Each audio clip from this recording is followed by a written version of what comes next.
Cláudio Maró, diretor de avaliação do Núcleo Técnico de Avaliação da Secretaria Municipal. Então, o professor Elade, a professora Sandra, falou bastante aqui sobre os objetivos da avaliação, como que elas são pensadas, como elas devem ser vistas no âmbito da escola, do professor, mas nós do Núcleo Técnico de Avaliação somos responsáveis por uma série de avaliações que existem na rede municipal. Todas essas avaliações, desde a diagnóstica, prova semestral, simulado Enem, prova EJA, provinha São Paulo, prova São Paulo, a gente tem que pensar em como que os nossos alunos vão ser incluídos nestas avaliações. Isso não é simples, não é uma tarefa fácil, porque nós estamos em uma administração pública, nós temos uma série de amarras jurídicas que nos impedem de fazer determinados tipos de movimento que seriam um pouco mais rápidos se fosse uma iniciativa privada. Por exemplo, uma escola privada conseguiria contratar muito mais rápido. Quando a gente fala em administração pública, nós estamos falando de políticas. Essa política, ela tem que servir para todos. Se não for para todos, não está bom. Ela tem que ser inclusiva para todos os alunos, né? Bem, quando a gente pensa, então, em como que eu vou fazer para o aluno surdo realizar uma prova com autonomia, como é que eu vou fazer para o aluno cego, que não sabe braille, fazer prova com autonomia, o aluno que é cego, sabe braille, conseguir fazer a prova com autonomia, o aluno que está lá na EJA, aquele aluno que foi procurar a alfabetização aos 30 e poucos anos, 40 e poucos anos, que pouco sabe sobre Libras, aprendeu a conversar dentro de casa com diversas possibilidades que ele se arranjou para a comunicação, e aí agora ele conseguiu vencer barreiras sociais, está numa EJA. Como que esse aluno da EJA ele vai ser avaliado? E como que numa avaliação externa de larga escala, que tem uma série de amarras de construção do próprio instrumento para verificação da proficiência do indivíduo e da rede, eu não posso mexer em tudo numa prova, mas eu tenho que pensar a prova para ele. Então, isso é uma dificuldade concreta da avaliação. Porque, pensem, nós temos uma rede enorme. Nós temos 8 unidades onde eu tenho exclusivamente, ou no caso das escolas polo, eu tenho uma parte que está lá na exclusiva de surdos, depois eles vão para regular, e eu tenho as EMEBs, né? Eu tenho os alunos surdos que estão nas EMEFs. Então, uma política pública que sirva para as EMEBs, ela tem que servir para a EMEF também. Porque a EMEBs, eu consigo controlar um pouco mais a avaliação de como ela chega na EMEBs. Agora, e na EMEF? Das 500 e poucas escolas que nós temos, quantas mil? 561 escolas. Como é que essa prova chega para cada aluno que está lá no banco da escola? Então, nós tivemos que pensar em coisas que fossem execuíveis. Então, é muito complicado. Vamos pensar nas deficiências que nós temos na rede e das que são possíveis a gente conseguir tratar, né? Assim, do ponto de vista da avaliação. Eu tenho um aluno surdo. Muito bem. O aluno surdo que sabe Libras está numa EMEBs, ele está numa situação um pouco mais privilegiada, porque ele está dentro de uma EMEBs. Então, ele tem que fazer a prova. Como que eu vou colocar essa prova? Lá eu estudo, a professora Sandra Záquia trouxe agora o exemplo do Paraná, uma limitação da quantidade de intérpretes para esses alunos. Então, como é que eu vou colocar? Dentro das EMEBs seria relativamente tranquilo, porque na EMEBs eu tenho um professor que sabe Libras e eu tenho um amparo melhor. E na EMEF, como é que eu faço? Às vezes eu tenho na EMEF 2 alunos, no EMEF que está lá no final do Capão Redondo, e ele tem o direito de fazer essa prova. Como é que eu mando o intérprete lá para o Capão Redondo para fazer essa prova? E eu tenho um tempo para dar essa prova para os alunos. Então, eu tenho uma questão logística aí. Eu tenho um aluno que ele é cego. O aluno cego que sabe braille, o aluno cego que não sabe braille. Então, eu tenho que mapear onde estão esses alunos, para eu poder mandar uma prova em braille. Uma prova em braille é muito cara. Não é barato fazer uma prova braille. Todos aqui sabem disso. Uma prova braille com 22 questões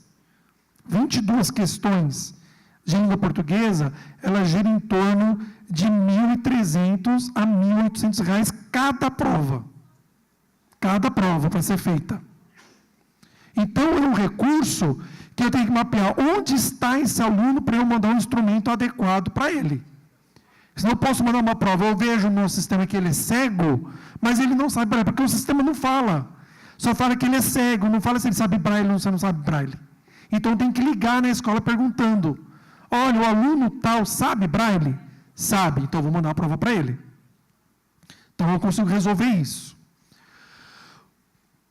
Quando eu tenho uma prova, por exemplo, a prova diagnóstica, prova semestral, simulado Enem, prova EJA, que são avaliações que não geram proficiência na escala, a prova Enem até gera, mas as outras do ensino fundamental não estão na escala do SAEB, que é a diagnóstica semestral e a EJA, não estão na escala do SAEB, é só contar acerto e erro. Eu tenho uma certa mobilidade nisso daí, então eu consigo mexer nas questões para que elas sejam mais adaptadas aos alunos. Então, determinadas habilidades eu não vou colocar para os alunos surdos, porque é muito complicado, ele não está dentro da competência ali, por conta da deficiência dele, não tem determinadas habilidades do ouvinte, por conta de rimas. Então, tem alguma coisa, o rima é o que? O combina, né?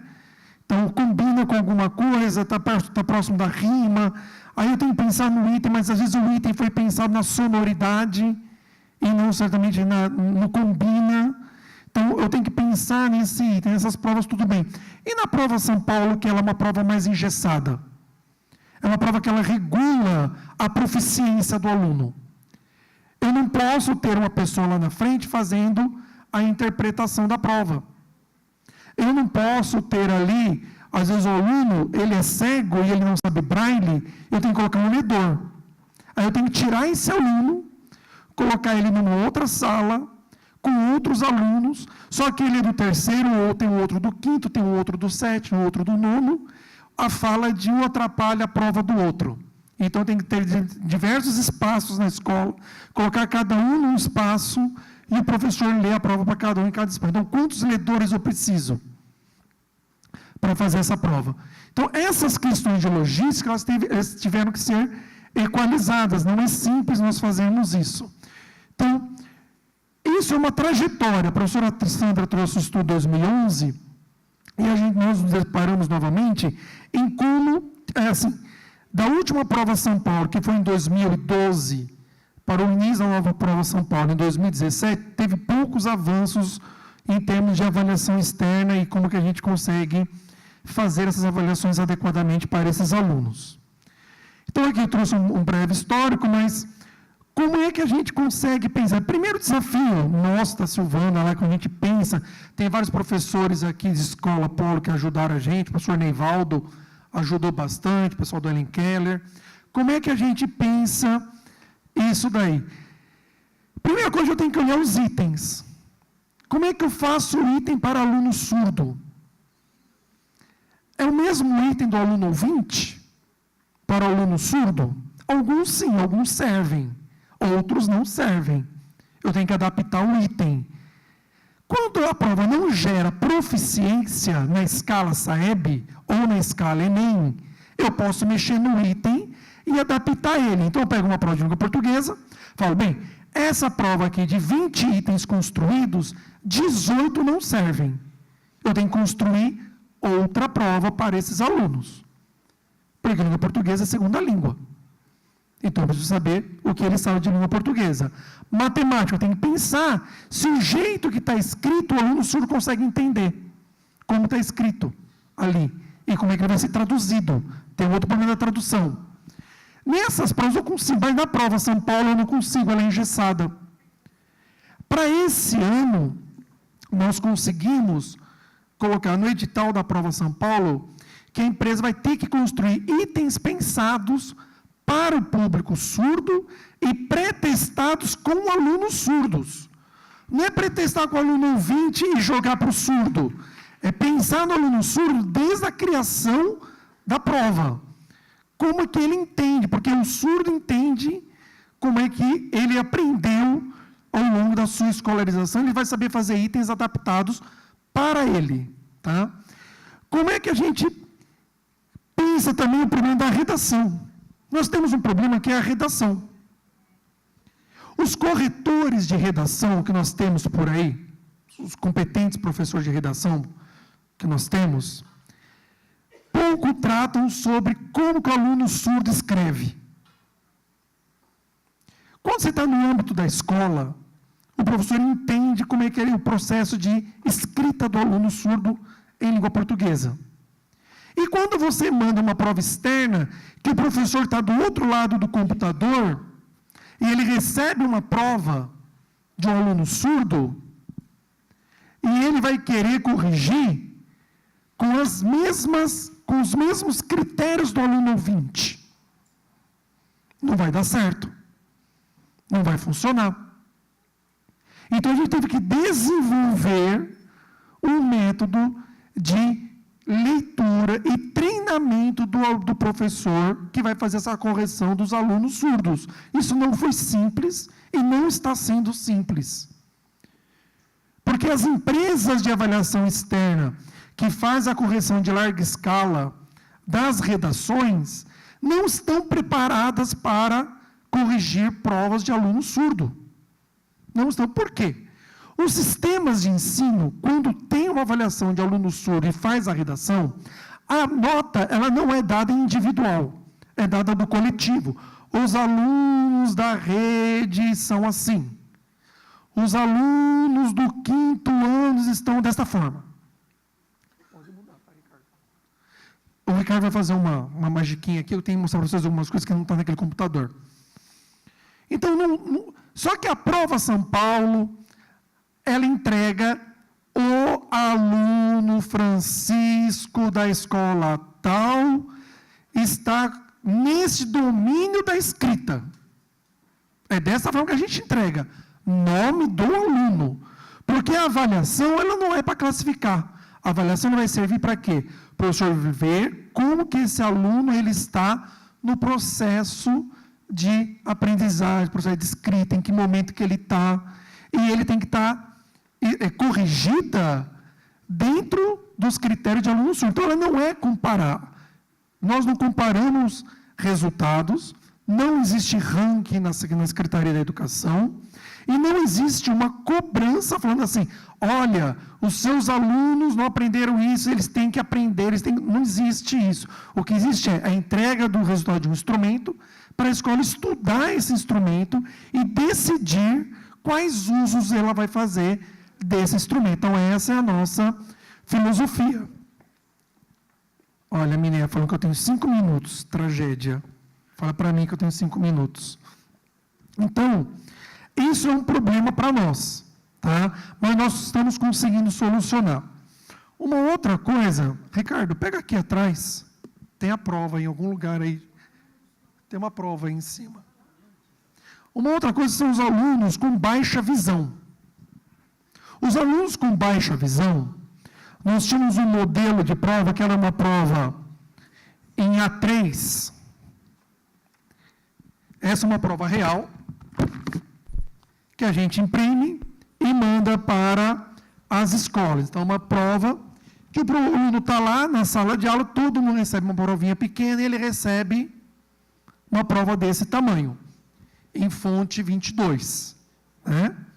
Então, existiam relatos para nós que muitos alunos ficavam constrangidos com o tamanho da prova, até os outros alunos ficavam olhando torto para ele do tamanho dessa prova. Porque não é todo mundo que compreende essa necessidade, né? Existe também uma coisa de cultura dos outros colegas. O que a gente pensou?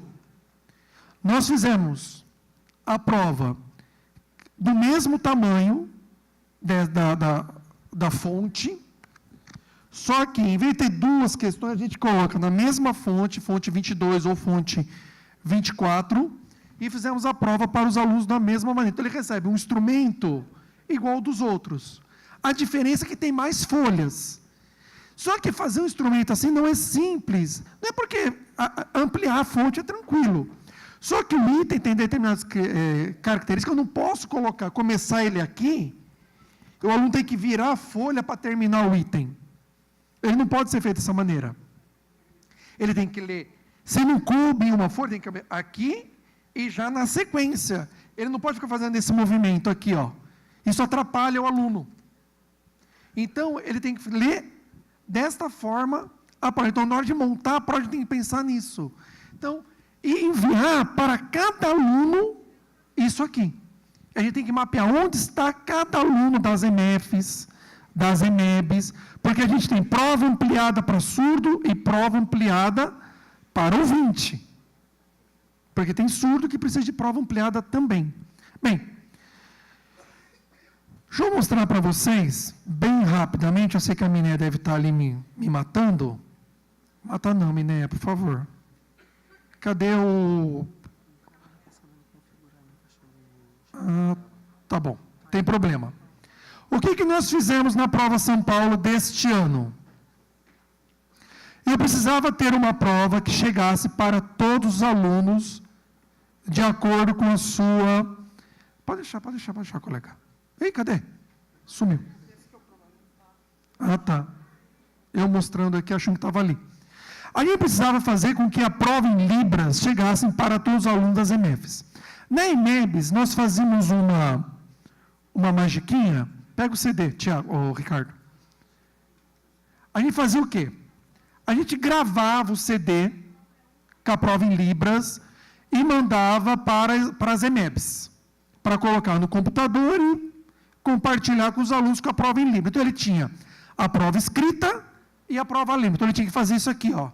Prova e Libras. Então, eu vinha em Libras, em português era traduzido somente o enunciado, as opções de respostas, matemática, ciência, natureza, a prova em toda é traduzida em Libras. Tem até o colega ali que ajudou a fazer a tradução, o Neivaldo observou várias provas traduzidas, inclusive na prova São Paulo.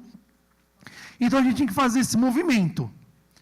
Muito bem, nas EMEBs, ok, eu consigo fazer isso. E na EMEF? Eu vou mandar 500 e poucos CDs, um para cada EMEF.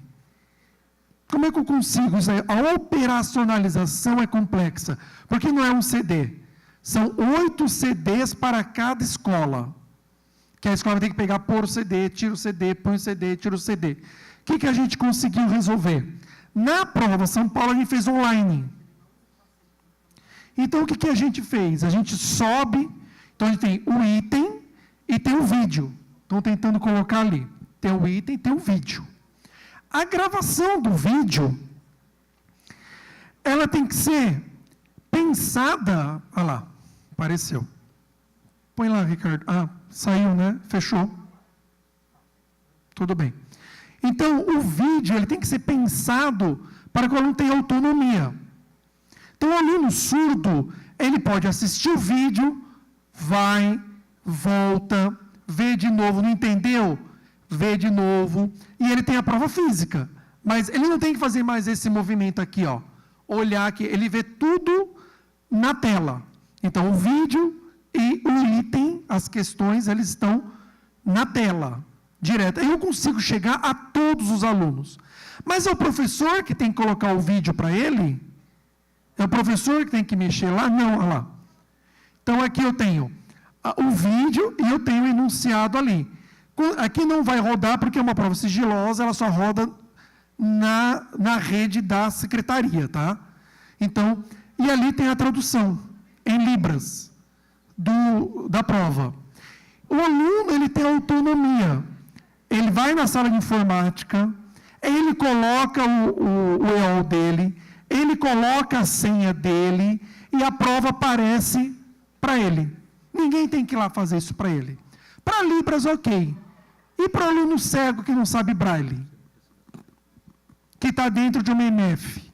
Como é que eu dou autonomia para esse aluno? O que nós fizemos? Fizemos a prova em áudio e audiodescrição para o aluno. Então, a gente sabe quem que é o aluno surdo, em que série que ele está, ele é levado na sala de informática, ele coloca o registro dele, a prova aparece como está aí, alguém só vai ter que clicar para ele ali no play, escriba. Hoje a gente já está usando a tecnologia para escalar essas avaliações. Isso aqui é uma tecnologia que está na rede para a rede. Tá? Então, essa é a nossa ideia. 15 minutos, Mineia. Ela está ali quase me matando. Acabei.